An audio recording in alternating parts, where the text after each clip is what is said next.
Good evening, Los Angeles, and thank you again for joining us. Tonight, it's a pleasure to be joined by a longtime friend and an amazing Angelino, Michelle Siqueiros, who is the president of the Campaign for College Opportunity. And in a few moments, we're going to discuss actions that we're taking to help the class of 2020 that I know is facing this crisis in a different way than any of their predecessors in looking at their future and assessing how they can have a great future. The crisis has taken its toll on all of us. It's a crisis that hurts every single day, but we must not lose sight of the signs of hope. We see them all around us, we can feel them each day, and I know that as anxious as we are each and every night to get out and during the daytime to do more, I want to thank you again for everything you are doing to keep people safe, to keep people healthy, and to save lives. I saw the spirit of hope in this city this morning when I went to the All People's Community Center in South Los Angeles. It's an institution that served Angelinos for nearly 80 years. It's an amazing place. It's one of our city's family source centers, but it has a clear mission to empower individuals and to promote respect and self-determination for all. And I want to thank Sandra Bryant and her entire team who are doing an extraordinary job. That's our mission too, to carry all this work forward, and it's more important now than ever before. We're meeting that charge at the Family Source Center at All Peoples, where we're distributing some of those Angelino cards that many of you have applied for. These are cards that are helping our hardest hit households, small amounts of direct cash assistance that can make a world of difference for Angelinos who are suffering. And this work couldn't be more important, it couldn't be more urgent, because people are hurting, and people are anxious, and they're unsure how they will pay for their next meal, unsure how they will pay for the rent. And we're seeing this challenge nationwide. Yesterday, the numbers spoke volumes. The first 3 months of this year saw this economy shrink by its largest amount since the Great Recession. And today, we saw another spike in our nation's unemployment numbers, bringing the total to more than 30 million Americans who have now lost their jobs in just the last 6 weeks. And that may well undercount the number of Americans that are unemployed. We can never become numb to these news and these numbers because these are people and households, families and stories. No matter how many times we talk about it, no matter how bad we expect it to be, we know that this isn't just about numbers, it's about people. And we are fighting for these people, Angelinos, every single day here in LA. We continue doing everything we can to protect lives and livelihoods for all who call Los Angeles home. And that work always begins each night with understanding the data and the trends. So let me, as I always do, turn to the numbers. Today, the county reported 733 new confirmed positive COVID-19 cases, bringing our total to 23,182. This is a 3% increase since yesterday. For comparison, the past 7 days have seen an average daily increase of cases of 836. In the city of Los Angeles, new cases were 483, bringing our total to 10,863 new cases, a 5% increase since yesterday. And the worst part of this evening for me, and I know for you, is the number of new deaths. We lost 55 more Angelinos confirmed the last 24 hours, bringing our total to 1,111, a 5% increase since yesterday, and in the 7-day average, we're losing 45 people a day here in LA. For all of those who are suffering tonight, we are with you. For all of those who have a hole that we cannot fill, we mourn alongside you tonight. And across this county, though, it's still good news in our county emergency, our general emergency hospitals, where we have 1,126 beds that are available, including 905 acute care beds and 221 ICU beds, including an inventory of 1,213 available ventilators. But because of the work of every Angelino, we cannot let up. And I say this every night, but the path to an effective response and the road to the first phase of our recovery is paved by our ability to stick with our stay-at-home orders, our commitment to test more people, and so that we know who has the virus, who needs the medical attention, and where it is spreading. It's why every single day we've worked so methodically to expand testing here in Los Angeles. First to our most vulnerable populations, to first responders, to healthcare workers, to skilled nursing facilities, to our essential workforce, to people experiencing homelessness, and more. And why last night I announced that all LA County residents are eligible to get tested at one of our City of Los Angeles testing sites. Priority will still continue to be given to our highest risk individuals. We'll never let the opening up of new tests take away the priority of those who need it the most. But as long as we have more tests available, we should never let any go unused each day. The city will continue to make them available to everyone with or without symptoms. We know this is a silent killer. It spreads without us seeing or feeling it. And if we're going to save lives and open up our economy, we need to know where this virus is. There are now 34 testing locations, thanks to the great work of the county and the city and many other cities like Long Beach and others who have testing centers as well. We estimate that 14,000 people will be tested. That's double the number of people who took the test earlier this week. And I'm especially proud that those that were in the city today did between 9,000 and 10,000. That's triple what we usually do as a result of opening this up and evidence that people want to get tested, and we will continue to provide them.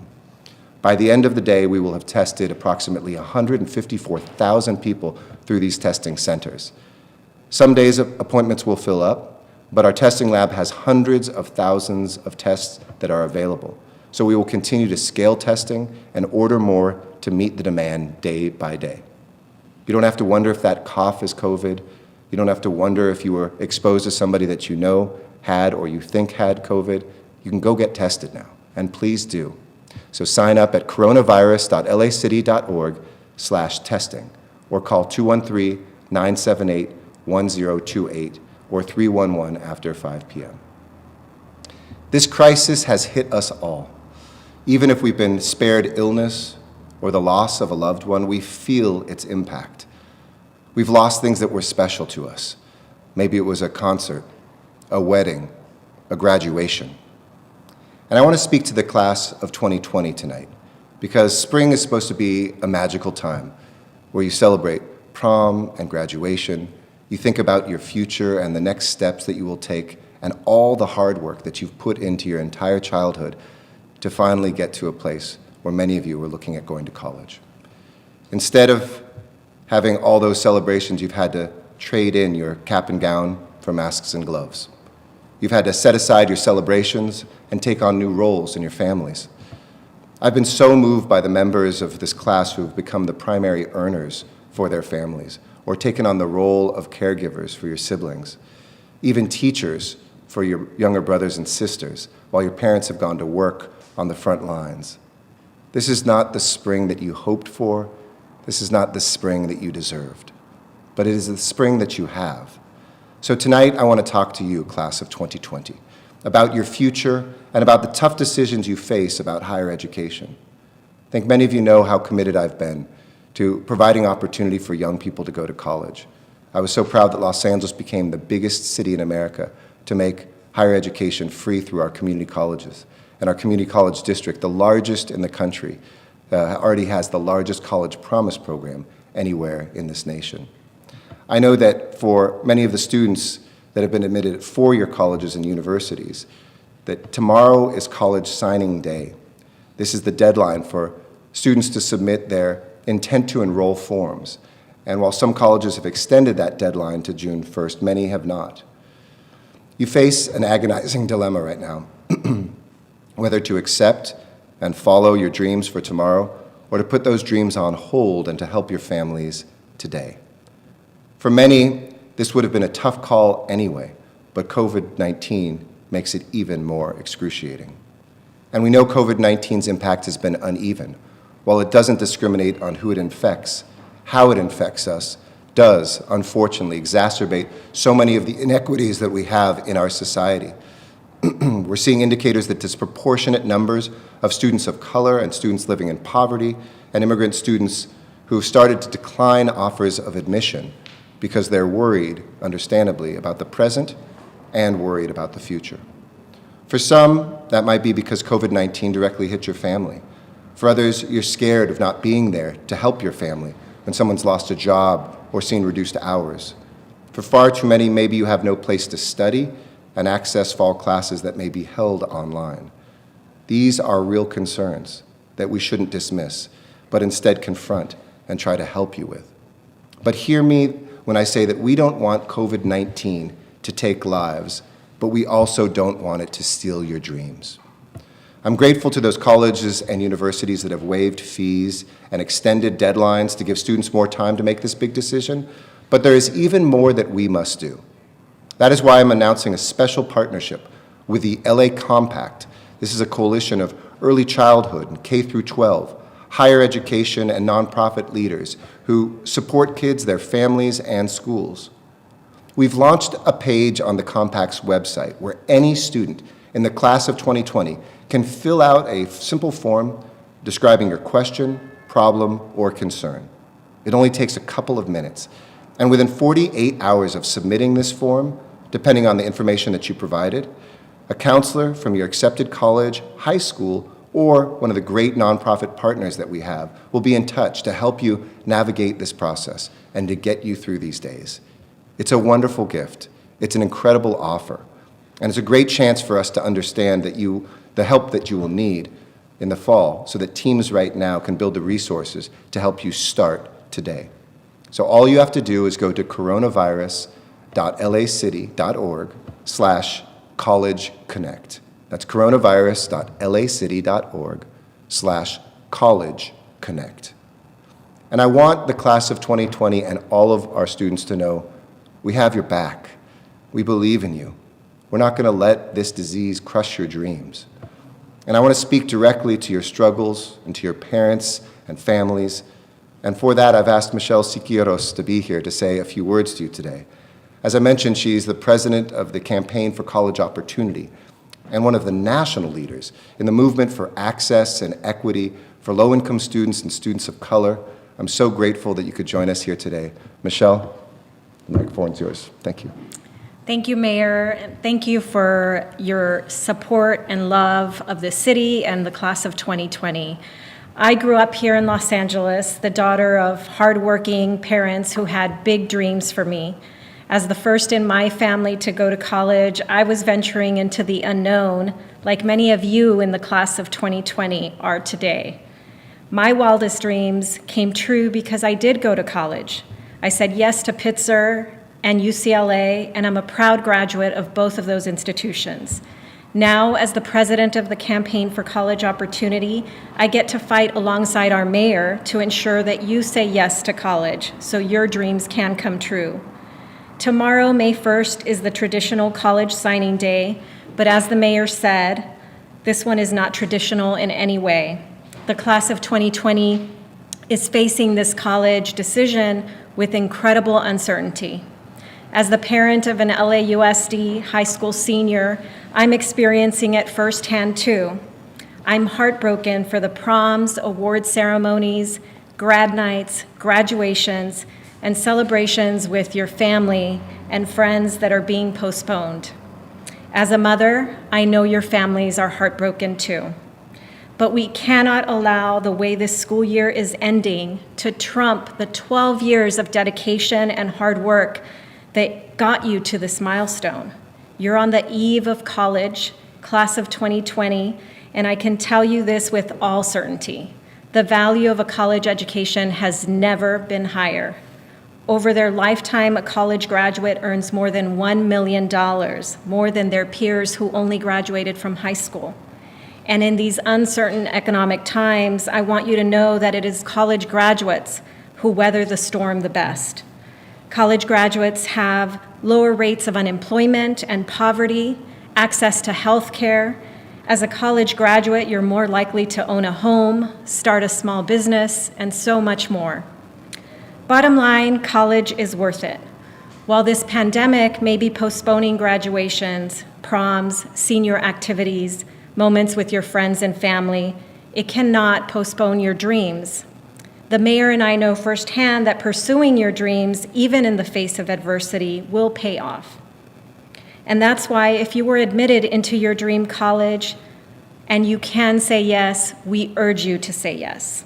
This crisis will end, the pandemic will run its course, and we want to see you on your way to walking across the college graduation stage. You deserve to go to college, to graduate from college, and reach all of your dreams because you've put in the hard work.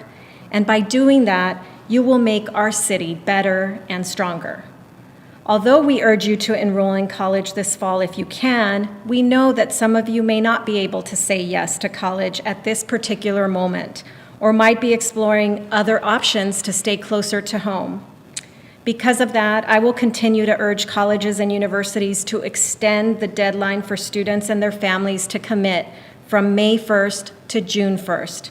We are grateful that so many campuses have already done that. If you can't say yes right now, I join the mayor in saying that we are working together to support you. The Campaign for College Opportunity has been in the business of making college dreams come true for 16 years, and this coronavirus will not stop us. Your dreams are bigger than this pandemic, and the City of Angels is here to help you reach them. The one curve the mayor and I will not flatten is the college opportunity curve. Thank you.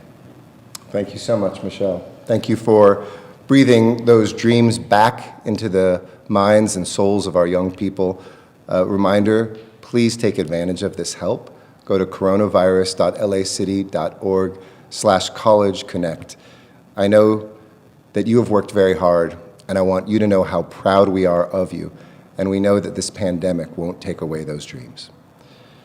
For all of our policies and programs, for all of our initiatives and investments, we've known from the start of this that we can't get through this crisis with government action alone, that we need the collaboration and compassion of partners from every community across all sectors of our city. We see that in a space like renter assistance, a topic on everyone's minds with rent due tomorrow. Here at City Hall, we issued an eviction moratorium in the city of Los Angeles for tenants and businesses affected by COVID-19. We froze rents for units that are covered under our rent stabilization ordinance, the overwhelming majority of units here in Los Angeles. And we made it easier for residents to work with their landlords if they can't cover their monthly payment. And on top of our efforts, we're seeing generosity from extraordinary individuals, including Anthony, Top Dog Tiffith, who grew up in the Nickerson Gardens public housing development and became a force in the music industry. He never hesitates to give back to the neighborhood that gave so much to him. And he's doing that now by covering a month's rent for seniors in more than 300 units in Watts, across Nickerson Gardens, Jordan Downs, and Imperial Courts. With May 1st coming up, this couldn't come at a better time. That's the Angelino spirit, the LA love that I've talked about in these briefings each night at work. Everyone in Los Angeles is making sacrifices. Every single member of our community each day has had to step up. But for those in our city who already faced economic insecurity, this pandemic has been devastating. That's why we launched the Angelino Card for low-wage hourly workers whose incomes have been depleted or who have lost jobs and who need help right now without any discrimination, your zip code or your immigration status, your age. And as I mentioned today at the All People's Family Source Center, I want to tell you a story of a woman I met named Valeria, who is a Fremont High School grad from South LA who had a steady job at a shoe manufacturing plant until she was laid off in March. Valeria still hasn't received her unemployment insurance, and she told me how the Angelino Card was literally her lifeline. It would help her get through the day, help her pay her bills, help her to buy food until support from the state arrives. I also spoke with Ana, an Angelina who immigrated to Los Angeles from El Salvador. She's raising a son on her own. Excuse me. She's raising a son on her own, and after losing her job at a long-term care center, she quickly ran out of places to turn for relief. Ana and Valeria were so grateful for the donations you and so many Angelinos have given. It's a source of relief for everyone, and support that doesn't hinge on status. They are just two of the more than 15,000 people that we've already helped in just under 2 weeks, and cards are on their way to help 45,000 more Angelenos in the days ahead. But soon that number will grow because of some great news I received this afternoon. The Mayor's Fund receives support every single day from folks like you out there, and every dollar helps. But today was a great day. Yesterday, the fund was gifted $5 million. No one had made a fundraising call, reached out to these donors. These are two people who simply stepped forward. What happened is that Bobby Murphy and his wife, Kelsey, they saw the work that we are doing, they felt for the people that they were assisting, and they put the check in the mail. Before she began staying at home with her now one-year-old son, Kelsey was a physician's assistant working with low-income patients at St. John's Well Child and Family Center in South LA. So she knows firsthand how devastating this crisis has been for people like those that she worked with. And you may not recognize his name, but we all know his path-breaking enterprise. Bobby is the co-founder of one of our city's great success stories and tech companies, Snap, a company that's already supported the Mayor's Fund, along with Snap co-creator and CEO Evan Spiegel and his wife Miranda Kerr. So Bobby and Kelsey, let me thank you. Because of your generosity, we'll now be able to distribute a total of 20,000 Angeleno cards to help 60,000 Angelenos. You are truly angels in this city of angels. These cards are a critical lifeline, and all of it is through the generosity. We can't name every $5 and $10 and $25 donor, but together those two put a card in the hands of somebody who needs it. So donate today at mayorsfundla.org/Angeleno. In this crisis, there is so much that we can't see,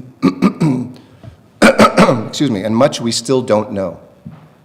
Where we felt secure, we now feel untethered. Where we plan for things, we don't know what the future holds. But one thing is certain, and each night I hope you feel it. You are not alone. Whether you're a senior watching this on your own and now have the chance to have meals delivered from us to you, whether you're a class of 2020 graduate wondering what you're going to do for college, we're here to help and to advise.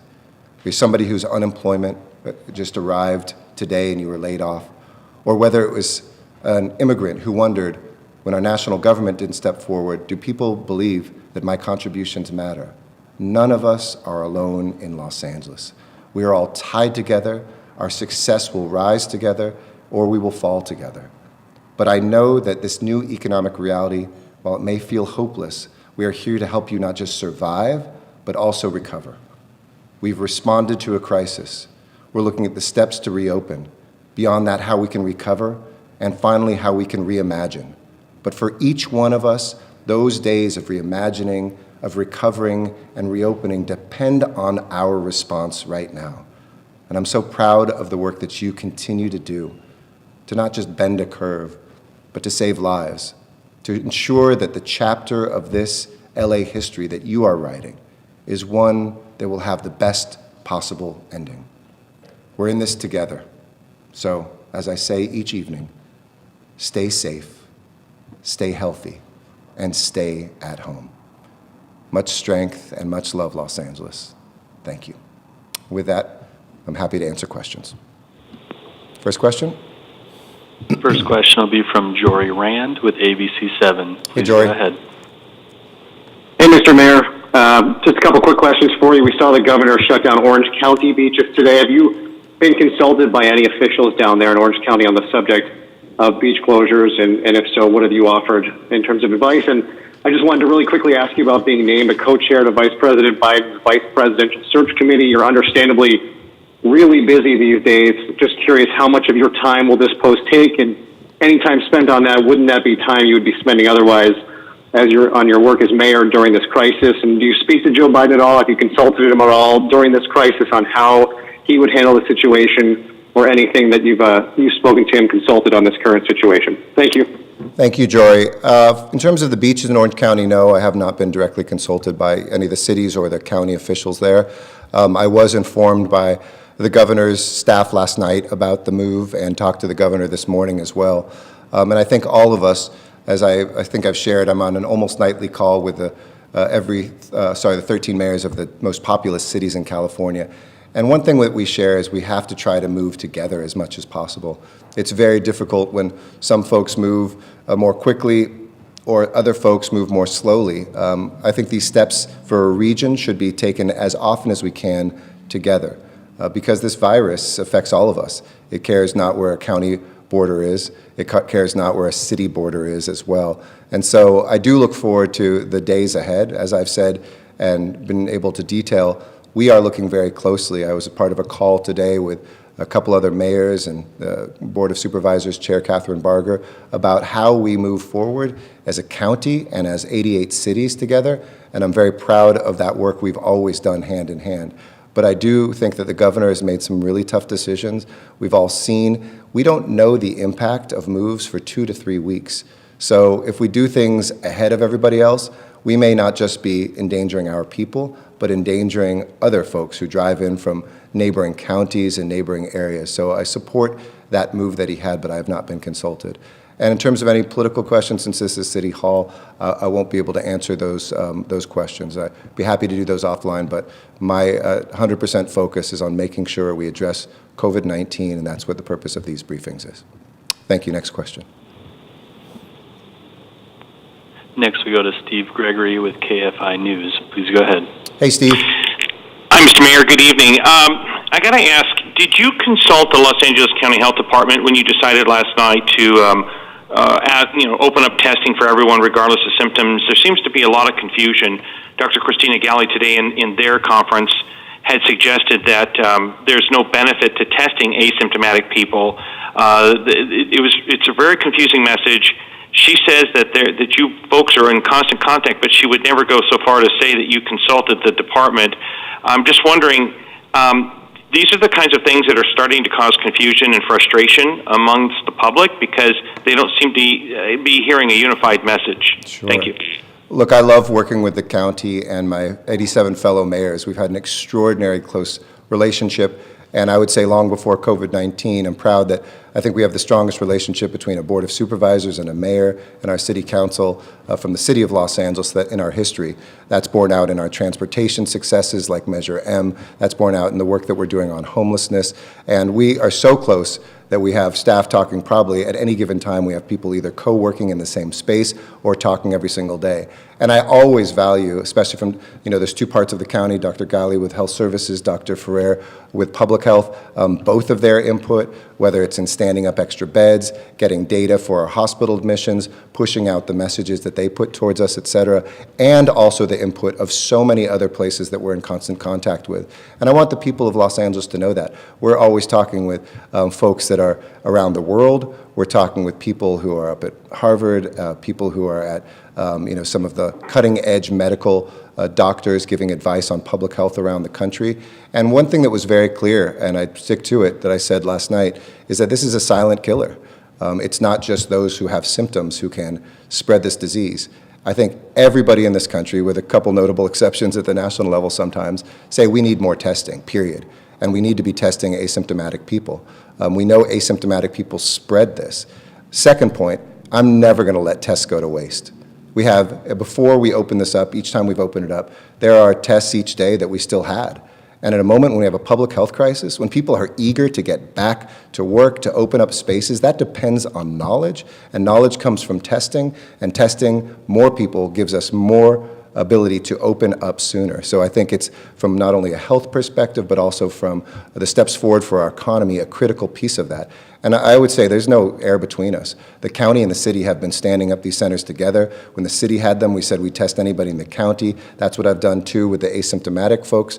But we will always prioritize, and I do listen to that advice from all doctors I've talked to.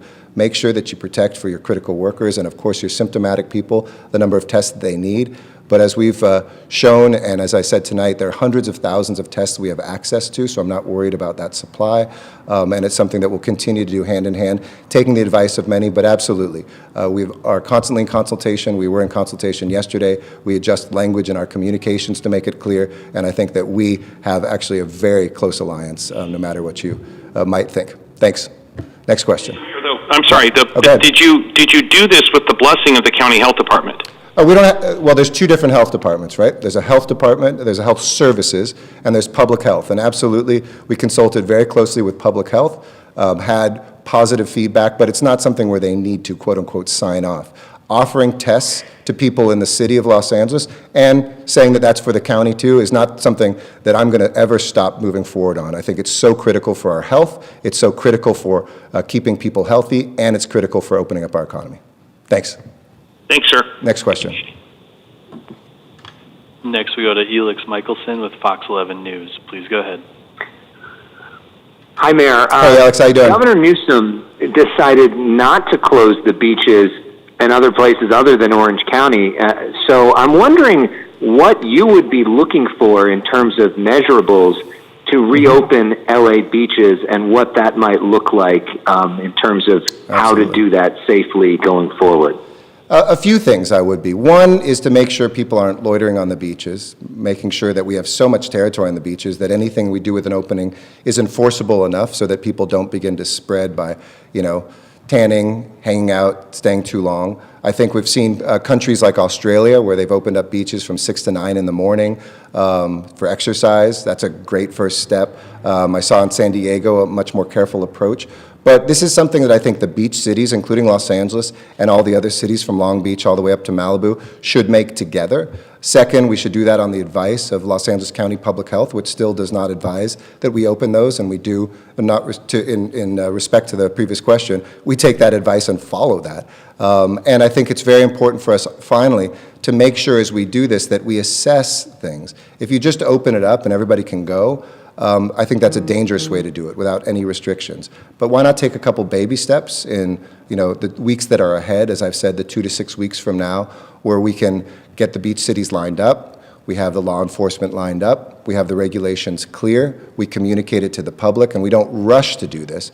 I'd rather go slower and do it right than rush and find out 3 weeks later we've done it wrong, and we're telling people you got to go back indoors because we screwed up. That's not fair to anybody. My goal is to get people safely back to those public spaces, not just beaches, but some of our parks like Griffith Park, et cetera. And we're doing a lot of really hard work within the city and also with working groups across cities and within LA County. And I do think LA County is a real example of how that is working well together. I know for some they might see beaches are open, why can't we be that county? Say, because the advice of our public health folks is not yet, but we're getting closer. Thanks, Alex. Next question. Next, we go to Robert Kovacic with NBC. Please go ahead. Hey, Robert. We made it.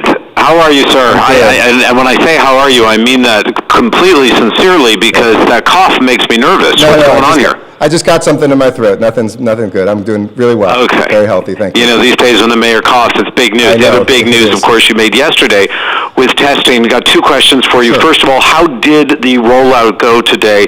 Was the system overwhelmed with people who were inquiring about possibly getting tests?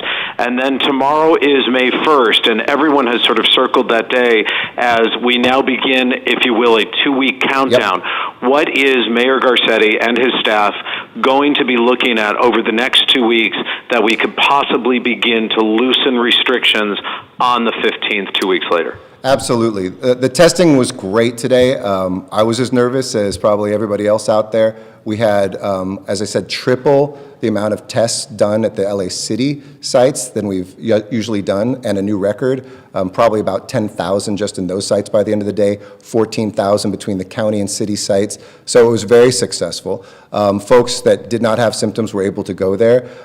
In the early part of the morning, we learned a good lesson, which is we had saved a lot of tests for symptomatic people and those who had vulnerabilities. We saved too many of those, so some of the tests available for people without symptoms ran out. We quickly changed that, and we're able to accommodate both people with symptoms and without. Some people are being pushed to a day or two ahead. I think if you go tonight, you'll get pushed to Saturday, which just shows the demand. But we are very confident in our ability to add more tests quickly. As I mentioned, we have hundreds of thousands of tests from our sources that we get tests. Their labs are able to process this. So it was really, from our perspective, quite successful. In terms of the second question for reopening, I'm looking for two things before I say the things in terms of the industries and places I want to open. Because I think we have to, many of us rush to, hey, when am I going to be able to get a haircut? When can I go to a neighborhood store? When can I get back out to a park? But there's a process to get there. Two things that precede that. One is you have to look at the need, you have to look at the risk, and you have to look at the safety measures on any place or space you want to reopen. And so we're spending a lot of time right now looking at that. How can we make retail safe? And retail is very diverse. What would it mean to get back to restaurants? What would it mean to get back into parks? What would it mean to get some sports back in terms of what people are able to do at parks? So we're assessing each one of those from kind of a need, risk, and then safety perspective. Second, we need to have some metrics that we agree upon. And I'm working with mayors across the state, working with the governor, working with our county health officials as well to try to get those measures. In other words, how many tests per 100,000 people a day is a good measure? How many people entering the hospital on a given day? All of our hospitals is a measure of it getting worse, being okay, or getting better. How many beds do we have available? Other measures of the infection rate. Do we have 35 people for every 100,000 that are newly infected, or is it down at 5, for instance? And maybe those would be triggers for taking more steps. So those two things are very important before you get to the what opens next. Now, in the things that I'm looking at, and you'll hear me and Mayor Garcia of Long Beach, Supervisor Barger, Mayor Tornick of Pasadena, because Long Beach and Pasadena have their own health authorities, beginning to talk about this with our fellow mayors and all the other supervisors and elected officials about what are the areas where in the coming weeks we can maybe begin to open things up. I think, as you heard the governor talk about, some of that is in recreational spaces. That is a real need of people. I believe we can do that safely without endangering people, but it has to be done carefully and has to be done in the right way. I think there's some retail spaces that we can probably get back into. We've shown through LA Protects and the making of masks like this that manufacturing can be done in many cases safely. I was very proud to see Northern California join us with construction, which has already stayed open, and that we've successfully preserved those jobs, maintained that momentum with housing and infrastructure, while not seeing an explosion of cases in the construction industry. So those are some of the things that we're looking at. Hold tight. We hope to, together, be able to talk in more detail about that as early as next week. But right now, we're looking at every country of the world, every city that we can find, other states, and assessing where people have made missteps, because we've seen in places, Germany, Singapore, places that said, hey, we got there, they opened up, and suddenly they're seeing the caseload start to creep up, and seeing, can we work with that, figure out the mistakes other places made, correct for them. But I am confident we will take steps forward in the coming weeks ahead. Hope that's helpful. Thanks, Robert. Thank you, sir. Next question. Next, we go to the line of Lee Ross with Fox News. Please go ahead. Hey, Lee. How you doing? Hey there. Thank you, Mr. Mayor. You bet. L.A. County's Dr. Ferrer made note of some troubling data regarding the virus in some of the highest density communities of the county, and she specifically identified several in Los Angeles, specifically naming Pico Union, although there are others that she noted. Based on her data and what you've seen or what your discussions with her, are you 100% sure, are you still 100% sure that people who live in these neighborhoods have been and remain safe at home, and that people who live there and have the ability to shelter somewhere else, less dense, shouldn't do so? So I'm never 100% sure of anything, Lee, but we have made sure that we're looking at that data at the neighborhood level, the number of cases per capita. Obviously, density in areas like Pico Union make it a more susceptible place to infection. We've also made sure, and we've looked closely at what we can do to make sure there's testing close to areas that are low income, communities of color that are especially hard hit. I'm proud now that actually African American testing is higher than African American percentage of population, that together with Native Hawaiian are the only two ethnic groups that have more tests per capita than their population right now. So we've dealt and confronted head-on the racial disparities in deaths from COVID-19. And in terms of looking at the ability for people to get to places, I want people to hear loud and clear. If you're sick or if you have to be quarantined, we have rooms available for you if you can't leave your house or you don't have enough space in your house.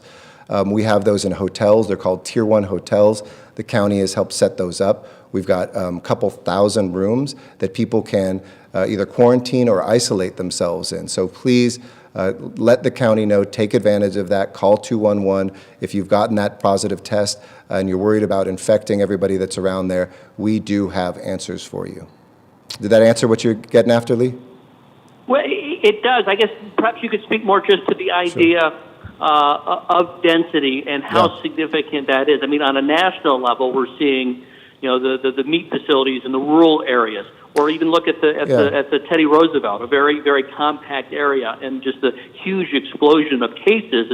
And I'm curious if that, and what you're seeing with the neighborhoods like Pico Union, if that does not register the idea that the density, the packedness of your living arrangement or your working arrangement or your day-to-day movements may be the most significant factor in whether or not you contract the disease or suffer its most severe impacts. I wouldn't say it's the most significant factor, but it's one of the most important ones.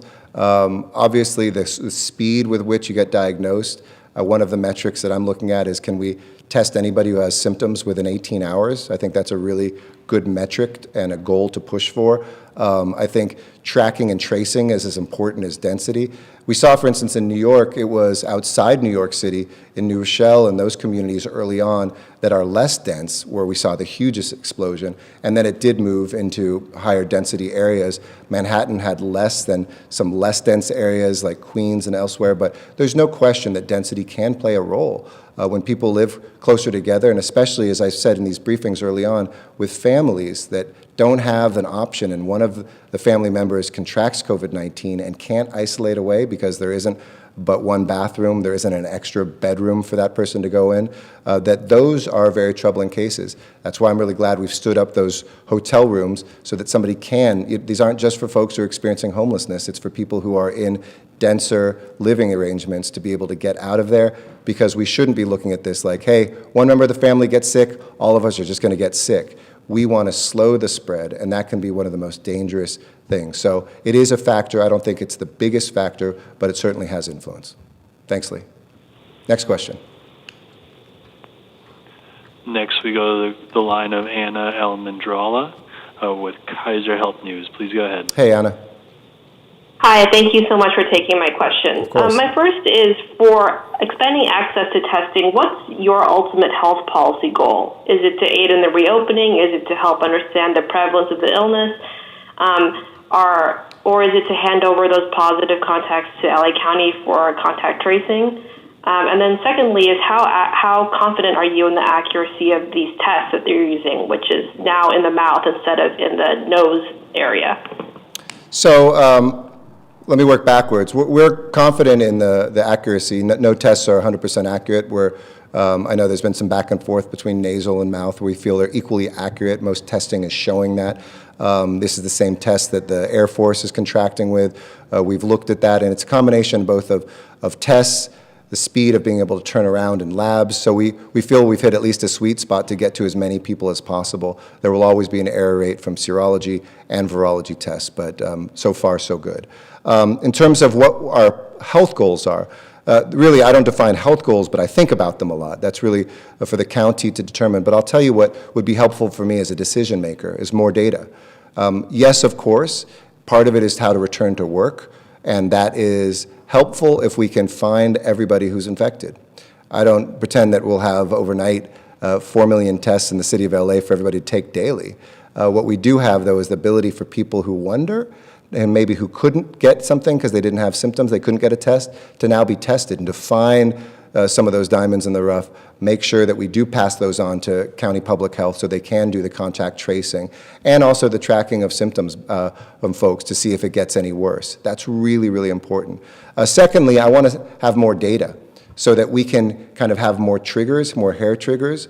If we are testing enough people who are asymptomatic, I can have a better sense of exactly what the infection rate is, measure that, track it day to day, and then tell the city when I need to, hey guys, we got to step back and become more restrictive. Or have the confidence to say we can hold where we are, or even step forward and open things up more. If we wait the 2 or 3 weeks before we're just looking at hospital admissions, or even worse, looking at deaths, That means we're 2, 3, 4 weeks behind where we should be in assessing where the virus is at any given point. Last thing is, if we ask the right questions, as we're doing and as public health asks us to do, we can track the impact by zip code, we can track the impact by ethnicity and race, we can track the impact by gender. We haven't had a lot of discussions of that, but this is disproportionately affecting men and not women. We're seeing, of course, things like that there is in our senior facilities, 40 to 49% of our deaths. So it helps us focus our public policy, our testing. So more data, more cases allow us to be able to attack this better, track it better, and ultimately, yes, open up better. So it's all of the above. Thanks. Next question, please. Next, we have a line of Elizabeth Cho with LA Daily News. Please go ahead. Hey, Liz. Hi. So my question is about the expanded testing to asymptomatic people in the city of LA. I understand that you explained that there's plenty of tests that are going unused and you don't want them to go to waste. But it sounds like the county is looking at it in a more long-term way they're saying that there's a constrained testing supply situation right now nationally, and they want to save the tests to when it's most useful to be using them, which is, I guess, in their consideration is, I guess, in the future there would be tests needed when things start to open up, and also testing people right now doesn't seem to be that effective if you're asymptomatic, because they say that the existing public health orders are enough for people to be following. It's being tested right now doesn't really change anything about what we would be doing. So they really want to save it for the limited situations in which there are outbreaks and things like that, and where they have the most concern. So can you talk about why you think this is a better policy than what the county has provided? Sure. I think our policies are absolutely complementary. I'm going to keep restating that because I know folks try to make bigger divisions there are. And as recently as my discussion this afternoon, this afternoon with Catherine Barger, discussions my staff had with our counterparts, our fire chief, with the county fire chief, and others who are very excited about expanding to asymptomatic people at the county. There's not ever one single philosophy, but there really is one team when it comes to this. First of all, on supply, I'm not worried about that. We have over 300,000 tests that are stockpiled from the folks that we get the tests from. And it's not that we're saying, hey, don't give those to other cities or other places. We want them for ourselves for this. They're confident that they're able to continue meeting the demands of others and be able for us to expand the number that we are doing. Secondly, I think it is, and cumulatively, by the way, we can do 50,000. We think we can get up to about 50,000 a day if we need to, although there isn't even that demand, including folks that don't have symptoms. Second, we are coming close to May 15th, where I do think that it is reasonable to expect some of the beginning steps forward in revising our stay-at-home order.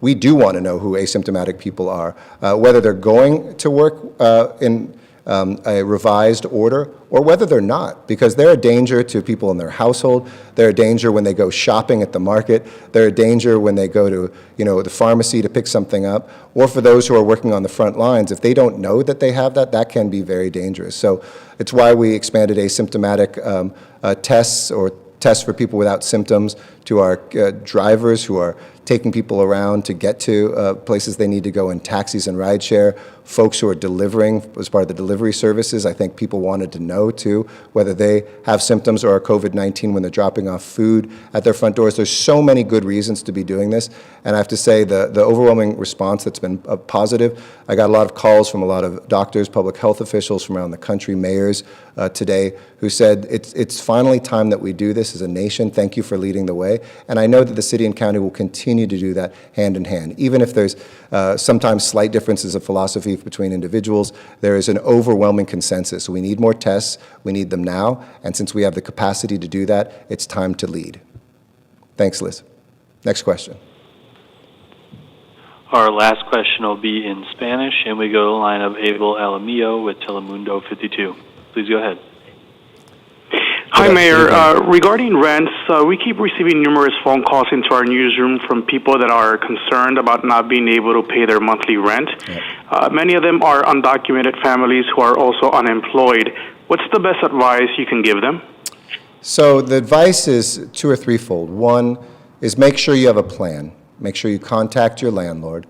And in English and Spanish and 22 other languages, we have forms that you can fill out and send to your landlord if you're unable to pay the rent or pay a portion of the rent. You can find those at hcidla.lacity.org. Second is there are no evictions that are allowed, and we're looking every day at how we can continue strengthening that eviction moratorium, but nobody can be evicted during this, and you have 12 months, the most generous in the country, and other cities are now stepping up to copy this as well, time to repay that rent so that you can plan and hope when everybody is back in a better place or starting to get the benefits that they need, starting to get a paycheck again, that they can pay that back. Third, I support the national level, getting rid of rent and getting rid of mortgages right now. And there's legislation for that I strongly support in Congress that I hope they will pass to help both mortgage holders, the mom and pops who own some of these places and live off of these, many of them immigrants themselves, and their renters together. You have to have both being assisted or else both can crumble together.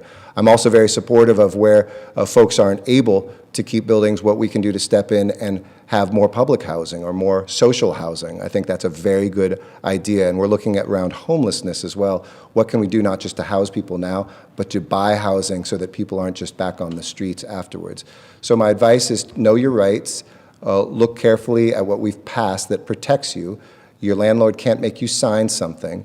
Make sure you send them a letter and pay what you can. If you have some ability to pay, please do. And my heart goes out especially to immigrants and people who live with immigrants, who this federal government refused to help. You know, you could be living with somebody who's an undocumented immigrant. If you're married to them, you couldn't get, as an American citizen, the help that every other American taxpayer got as a part of this federal relief. I just think that's flat out wrong. It's one of the reasons we pushed forward the Angelino card that will help now 60,000 people. If folks have applied, my advice is hang on as we get more money like we did tonight from the Murphys. That's something that will help thousands and thousands of people more. So those things together can help people.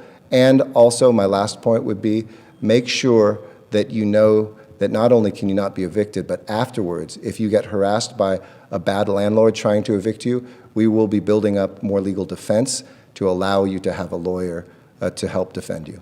I'll answer that in Spanish now as well. And before I do that, I just want to thank everybody who's tuned in English. Thank you again to the class of 2020.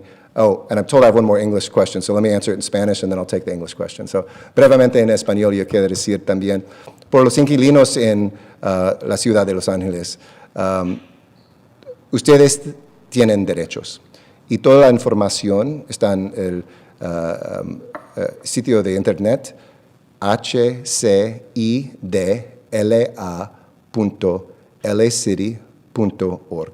Este es nuestro departamento de la vivienda.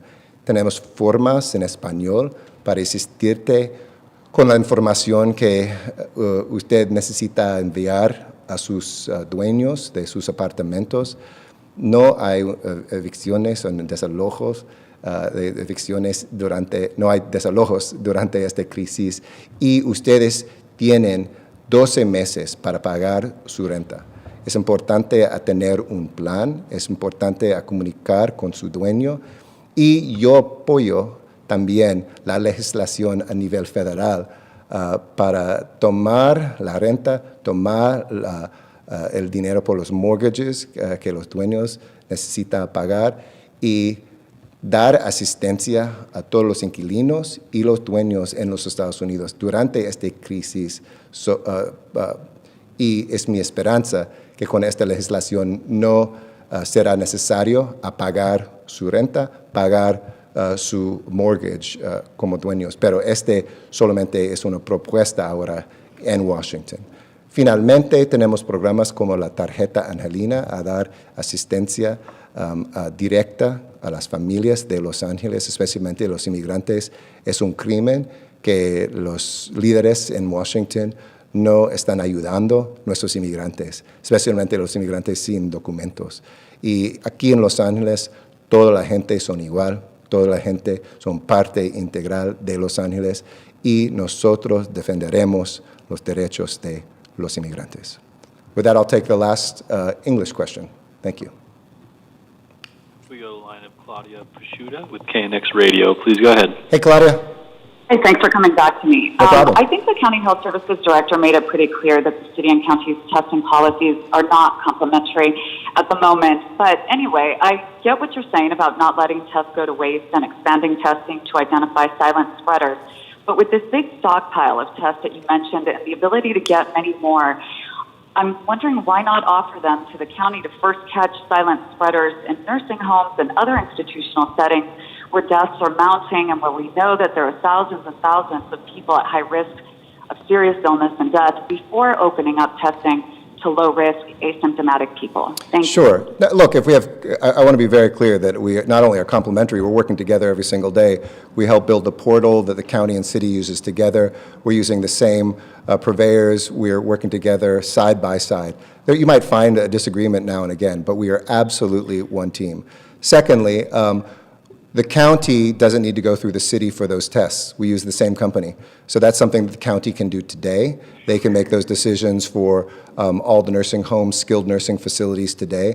But we've worked really closely together, and I want to say the county's done a marvelous job. Barbara Ferrer has stood up in institutional settings, folks early on when there's outbreaks, whether it's at a private homeless shelter like at the Union Rescue Mission, whether it's in our senior homes, whether they're in the city or not. We're working really hand in glove, and we try to add capacity and surge capacity. As I mentioned, starting this week, we had 6 teams now that when we hear about outbreaks, rush in and can help a senior facility get testing. We've mandated now that those senior facilities, by the way, who don't necessarily need free help to do it, they are businesses that run and should be able to purchase these tests. We mandated that they must, in the city of Los Angeles, offer those tests to employees and to residents each month. So we're absolutely putting a high priority on that. We're doing the same thing with people who are experiencing homelessness. We stood up here, actually around City Hall today, free testing for folks that are in the Civic Center. We've been doing that down in San Pedro. We've done it in Skid Row day after day, and with the service providers. Bottom line is each one of those places still have tests each day too. So it's a much better point today than it was 40 days ago. There are enough tests, and the county can make those decisions, the city can make those decisions. We don't always have to agree, but I will continue to lead forward and lean in. We know that this is a silent killer. We know that there are people who are asymptomatic, and we know that they can spread. And that was something that's been crystal clear to me from every health official I've talked to from the beginning. So I'm really proud, and it was a good success today. Thanks.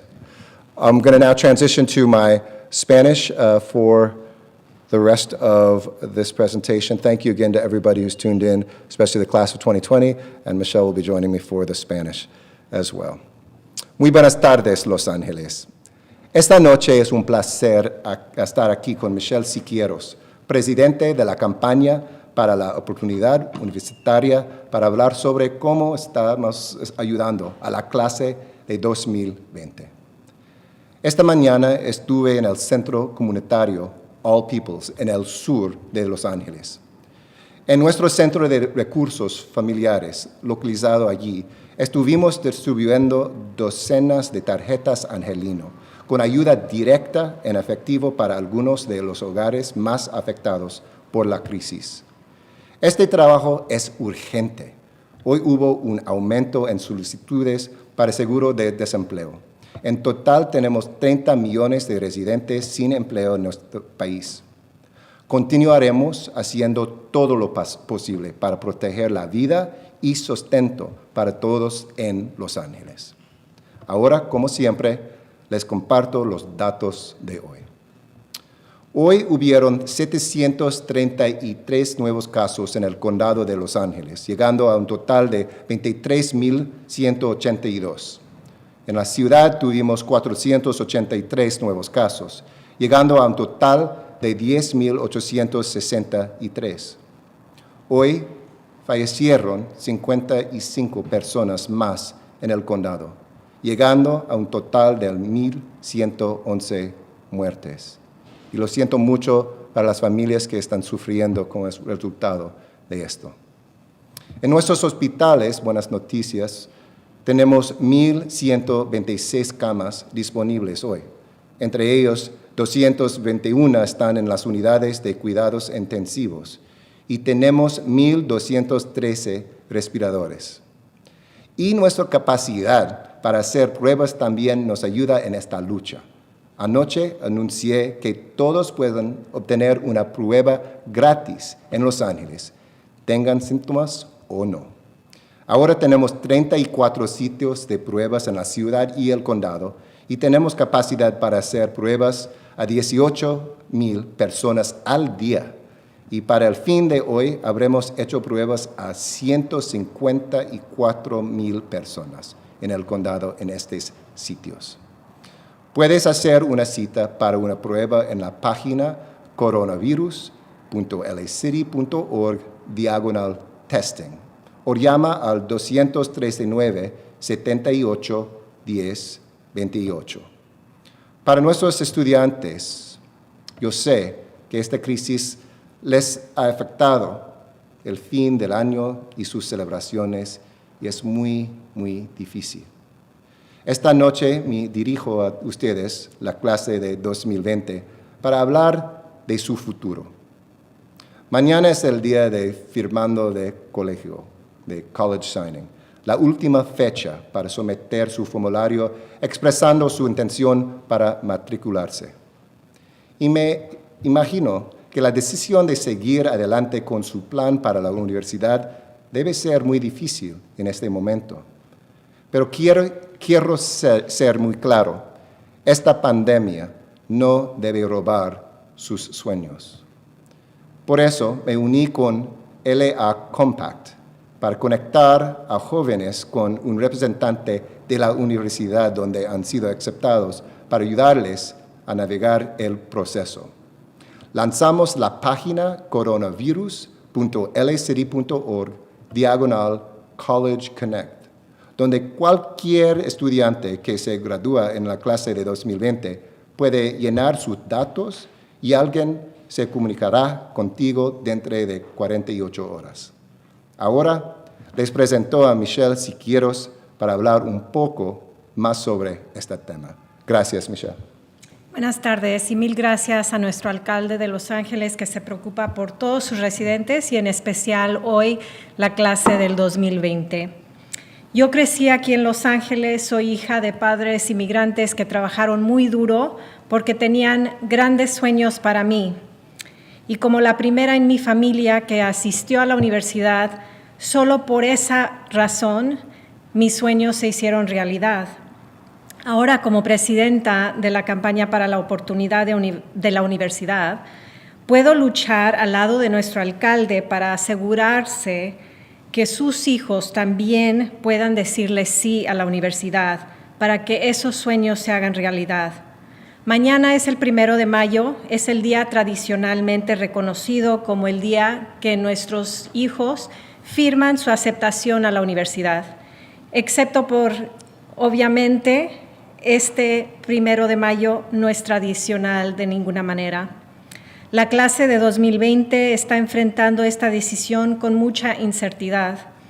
Como padre de un estudiante en su último año en la preparatoria de LAUSD, yo también lo estoy enfrentando con mi hija. También me duele ver la cancelación de ceremonias de premio, noches de graduación, graduaciones y celebraciones con amigos y familia, pero no podemos permitir que la forma en que este año escolar esté terminando supere los 12 años de dedicación y trabajo duro que sus hijos han hecho. El valor de una educación universitaria nunca ha sido más importante. Durante sus vidas, los graduados de la universidad ganan más de $1 millón cuando se compara a alguien que nada más se graduó de la preparatoria. Y en estos inciertos tiempos económicos, quiero que sepan que los graduados universitarios son más protegidos. Los graduados universitarios tienen tasas más bajas de desempleo y pobreza. Ellos son más probables de ser dueños de una casa, iniciar un negocio pequeño y mucho más. El mensaje final es que la universidad vale la pena. Mientras que este pandémico puede estar posponiendo graduaciones, proms, actividades de los graduados y tiempo que estaríamos con familia celebrando, lo que no puede hacer es posponer sus sueños. El alcalde y yo sabemos de primera mano por nuestra propia experiencia que seguir nuestros sueños, ir a la universidad, vale la pena.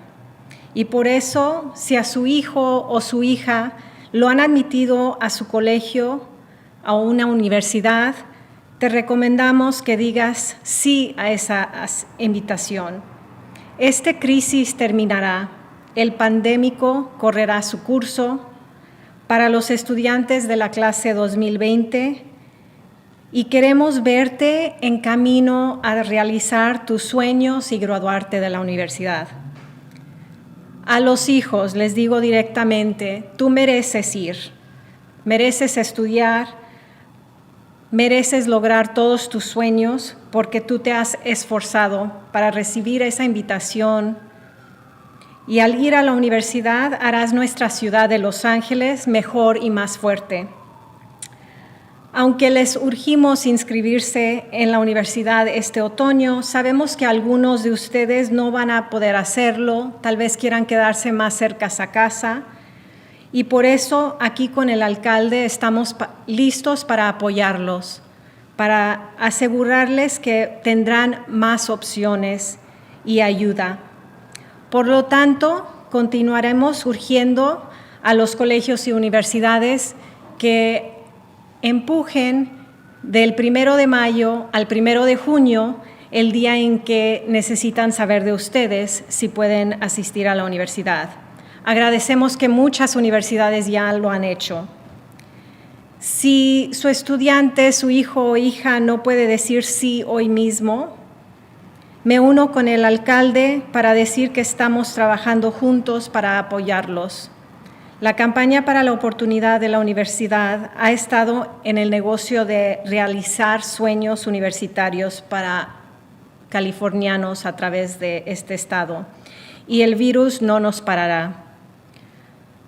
Para los estudiantes, tus sueños son más grandes que este pandémico y la ciudad de Los Ángeles está aquí para ayudarte a lograrlos. Gracias. Gracias, Michelle, por sus palabras poderosas y importantes, y gracias por su presencia hoy.